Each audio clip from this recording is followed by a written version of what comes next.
Shivani Agrawal.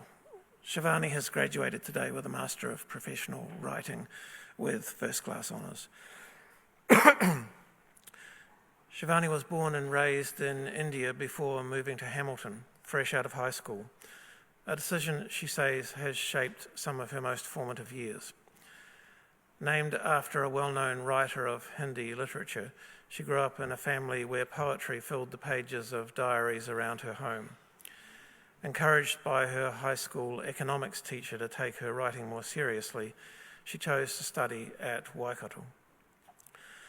During her studies, Shivani received the University of Waikato Research Master's Scholarship, which supported her in completing her first full-length poetry manuscript. She has been actively involved in the literary communities of both New Zealand and India, with her work appearing in Poetry Aotearoa, the Bombay Literary Magazine, Overcom, Flash Frontier, and Mayhem Literary Journal. She works as a communications advisor and a tutor, using her words to help shape meaningful storytelling. Everyone, will you please welcome to the podium to give the graduate address, Shivani Agrawal.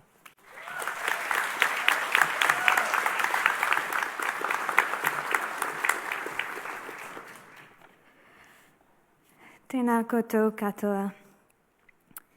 I would first like to take a moment to thank the Chancellor, Sir Anand Satyanand, and Vice Chancellor Neil Quigley for the opportunity to speak on behalf of the graduating class.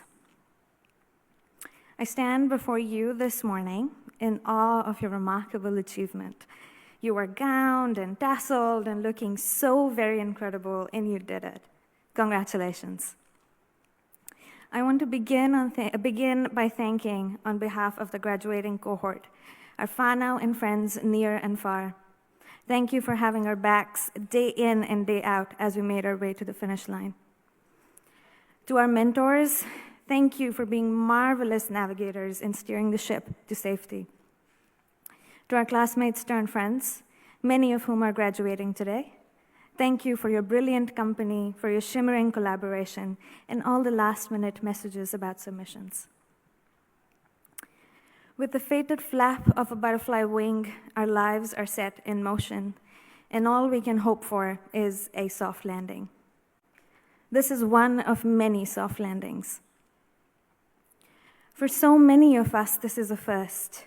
Maybe you're the first in your family to go to university, or the first to hold a doctorate or a postgraduate degree. I am a first too, the first to move countries and make a life for myself from scratch.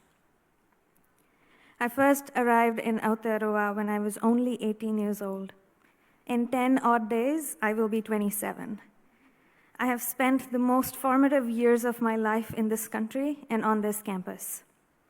In fact, I loved it here so much that after leaving New Zealand in 2019 with a bachelor's in writing studies, I came right back in 2023 to do a master's. In a way, the time away made me appreciate this place even more, reminded me why I loved being here so much. Waikato has become synonymous with home. As I look out into the crowd today, I see so many faces that have come to be my whānau when my own have felt so far away. It is hard to believe that I did not simply sprout here. I had to plant myself. I have learned so much at Waikato, both inside and outside the class, how to be a better writer, how to show up for others, and how to let others show up for me. Dear graduates, as you move forward today, remember that learning never stops. What you have achieved today is not just your success alone. It also belongs to your whānau, your communities, and the world that is looking forward to welcoming you. May you continue to grow, ask questions, and lead with kindness. On a small personal note, I would like to remember my grandmother, my nanny, who I lost in the process of completing this master's degree. I hope she's proud. I will close with a quote from one of my favorite writers, Joan Didion, from her 1975 commencement speech at the University of California, Riverside. I am not going to give you the usual commencement line about how you stand on the brink of something. I do not know what that means. We all stand on the brink of something every day we get out of bed, and it usually turns out to be a precipice. Nō reira, tēnā koutou, tēnā koutou, tēnā koutou katoa.